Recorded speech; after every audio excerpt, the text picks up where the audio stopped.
What is up, y'all? We are back with episode number 188 of Rob's Best Bets, and this is part 2 to part 1 of our NCAA Tournament breakdown picks episodes. And for this episode, we're going to be breaking down Friday's slate, and it's a great one. And this is really the day that I think there could be a number of upsets. I think the first day on Thursday, there are some really nice candidates to make things interesting, obviously, in the field, but at the same time, Friday, I think, is where madness is going to ensue. And so let's jump right in and let's talk about Florida Atlantic going up against Northwestern. And man, if you are a fan of guard play, this is the game for you. There's a lot of great guard play in this matchup. But that said, Florida Atlantic is the team that has the better guard play. They have more depth. And if Northwestern right now had Ty Berry on the roster, and if he was healthy, you know, maybe this is a much better ball game, but I love the fact that Florida Atlantic is kind of laying this tight line. And like I said in the other video, I am not afraid to eat juice this time of year. These lines are so sharp. And so let's start off with a bang, and let's eat a little bit of juice on the way there too. So let's take Florida Atlantic on the money line for 3 units for our first play of Friday. 4. Pick number 2, we are taking a look at a matchup between Vermont and Duke, and although I don't think Vermont is live in this game, I do think they can keep this tight because John Becker is a great coach. Vermont is just one of those programs that likes to give teams fits in the round of 64, and I don't think this year is any different whatsoever. So let's take Vermont getting the 12 points for 3 units for our second play of Friday. 4. Pick number 3, we are taking a look at a very fun matchup between Grand Canyon and St. Mary's. St. Mary's, obviously out of the WCC, has been a stalwart in the NCAA tournament, but Grand Canyon out of the WAC, I mean, don't look now, they've been making tournament runs left and right.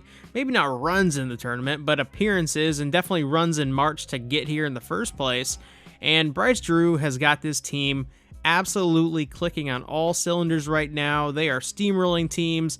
They're playing their best basketball right now. And so, although a lot of Grand Canyon teams have kind of looked flat in the NCAA tournament in the round of 64, here's where I think the tide turns. And I really do think Grand Canyon wins this thing on the outright money line. But let's take Grand Canyon getting the 5.5 points for 3 units. And for an extra unit, let's take them on the money line here as well. 4. Pick number 4, we are taking a look at one of the least talked about 12 seeds in this tournament.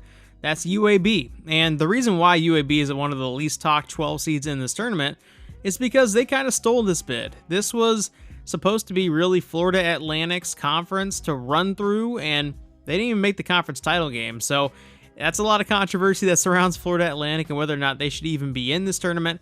I kind of think that they should. I think they're immensely talented, but moot point. UAB, we're focusing on this team. They are a very good team, and I do think they are very capable of pulling an upset against a San Diego State squad that I think is getting a lot of hype from last year's run that isn't really warranted for this year's team.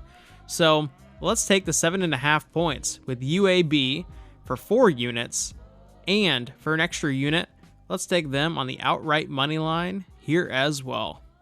4. Pick number 5, we are taking a look at one of my favorite bets of the first round, and that is New Mexico going up against Clemson. And this is an 11-6 matchup, but in reality, New Mexico is the talent of a 6, 5, or 7 seed, and Clemson, I feel like, is maybe on that 7 to 8 to 9 tier.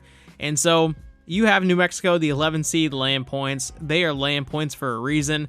I think this could be one of the most sweat-free bets of the first round.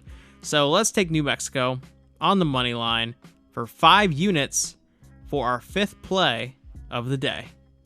4. Pick number 6, we are taking a look at my favorite bet of the round of 64, and that is Yale going up against Auburn. And if you guys know me, I love the Ivy League. I bet Brown quite a bit this season. I obviously loved Princeton last year, and I loved Yale this year as well. And Yale is just one of those teams that I feel like is complete top to bottom. They've got great depth.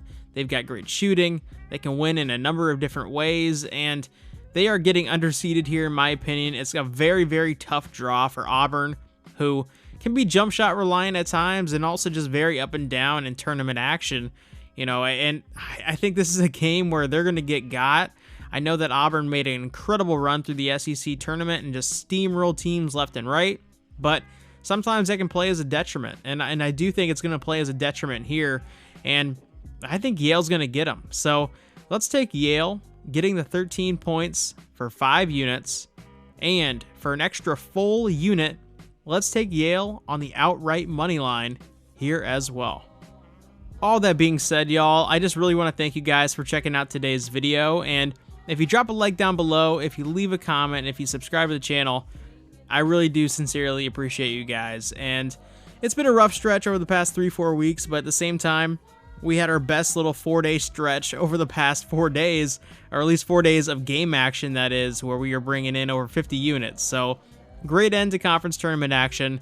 Let's try to bring that into the NIT, into the NCAA tournament, and regardless, it's going to be a fun spectacle. It always is, and last year in the first round, we did really well. So let's try to build on it again this year, and as always, y'all, I will see you in a future video.